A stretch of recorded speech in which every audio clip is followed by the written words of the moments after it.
Hi everyone, this is Karis Dadson from Dadson Farms, and today we're going to be going over our washing routine that we do every day with all of our pigs. So our first step is always to make sure that the wash rack is clean.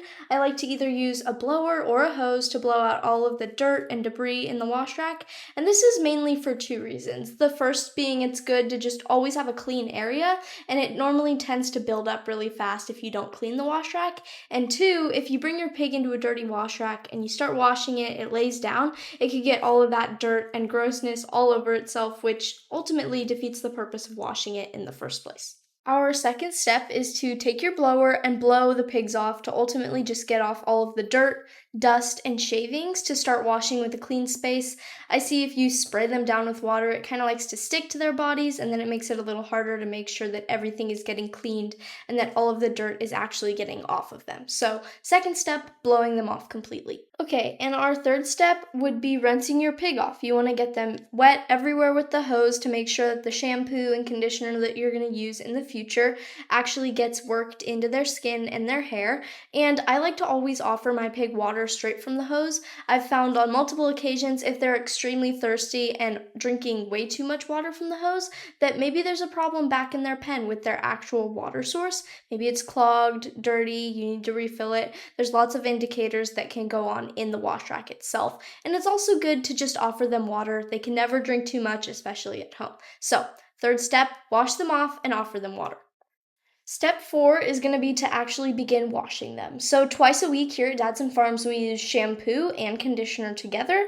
And on the days that we use shampoo, you want to make sure to scrub them everywhere. Make sure that it's getting super sudsy so that you know that the shampoo is doing its job and cleaning the pig's skin and hair.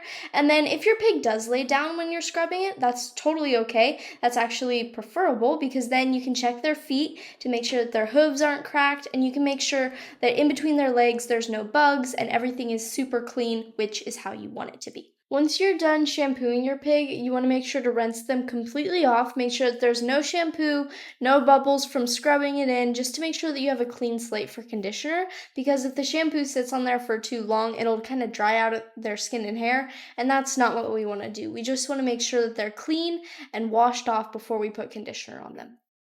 The next step would be to use conditioner. At Dadson Farms, we use conditioner every single day on our pigs to ensure that their skin and hair stays not only conditioned, but fresh and hydrated. This is super important in terms of presentation when it actually comes to show day. With conditioner, you want to make sure that you get it everywhere, all over their bodies, because the shampoo tends to dry out their hide. And then you let it sit for a minute and maybe shower it down to let it really soak into their skin and hair before rinsing it off completely. Okay, and the next step would be rinsing off all of the shampoo and conditioner. This is one of the most vital steps when it comes to washing your pigs, at least I believe, and it's to ensure that everything is off of your pig and your pig is actually clean. This is when you'll be able to see and ensure that all of the dirt and debris and shavings are cleaned off of your pig. It's very important to make sure that you get everywhere on your pig with the hose, in between their legs, under their chest floor, at their feet, and I like to start down their top, work past their head and down to the ground to ensure that they actually get cleaned off.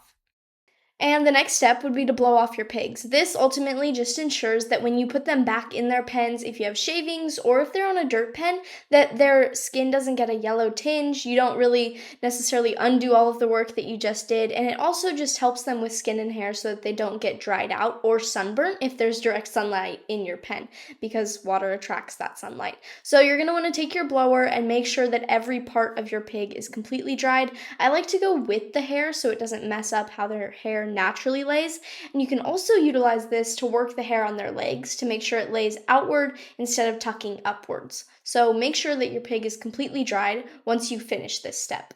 The next step would be to spray ProLate and ProHair on your pigs. Both of these products are to help make sure their skin and hair is as good as possible. The ProLate is going to help with bug bites or any blemishes that might be on your pig.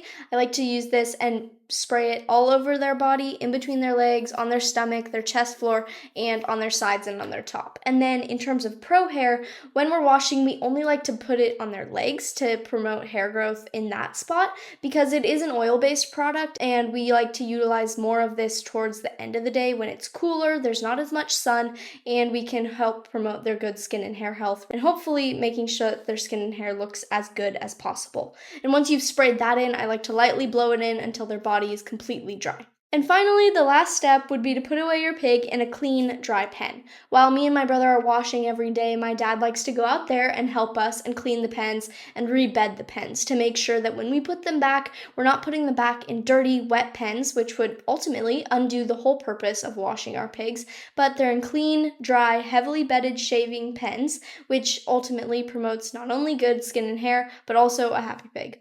I hope this helps!